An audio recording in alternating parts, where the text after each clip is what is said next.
Assalamualaikum warahmatullahi wabarakatuh. Sampurasun.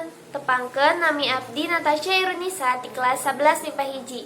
Langkung tipayun hayu urang panjatkeun puji sinareng syukur kehadirat Allah Subhanahu wa taala. Nu di mana urang tiasa aya dina kaayaan sehat walafiat. Salawat serta salam mugi tetap dilimpahkeun ka junjungan urang sadaya Nabi Muhammad sallallahu alaihi wasallam. Ka keluargana, ka sahabatna, sareng ka urang sadaya salaku umatna. Amin ya rabbal alamin. Dina kesempatan ieu kuring bade ngabahas perkawis pepeling hirup di dunia ku ngalaksanakeun syukur. Upami urang hoyong ningali fenomena huru-hara anu kajantenan dina akhir zaman ieu, urang bakal menakan yen salah sahiji akar huru-hara ieu nyaeta kurangna rasa syukur anu manusa parantos tebih tina emut kanu maot. Syukur anu leres pasti bakal ngalahirkan paripolah anu hade sareng pantes. Allah Subhanahu wa taala nyatakeun ngeunaan kebutuhan bersyukur di surah Al-Baqarah ayat 152 sareng 172. Anu hartosna kieu, terus emut kuring oge bakal emut ka anjeun.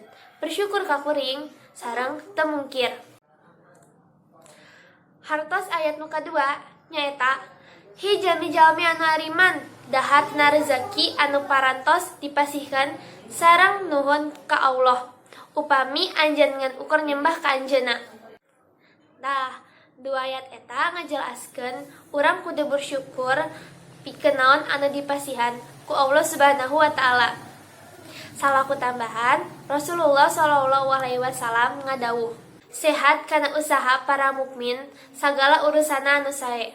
Ieu henteu kapendak kecuali dina panganggem. Upami anjeunna kengingkeun karesep, anjeunna bersyukur, maka anu hade pikeun anjeunna. Sabalikna, nalika kasiksa ku mara bahaya, anjeunna oge janten sabar. Nah, maka eta oge mangrupakeun kahadean pikeun anjeunna. Hadis riwayat Muslim.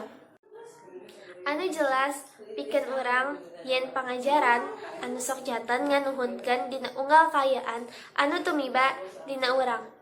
Henteu kengingkeun urang ngalebetkeun jalma-jalma anu nampik nikmatna supados nampi hukuman ti Allah.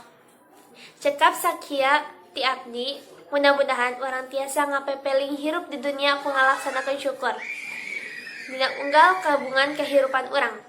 Amin. Wabillahi taufiq wal hidayah. Wassalamualaikum warahmatullahi wabarakatuh.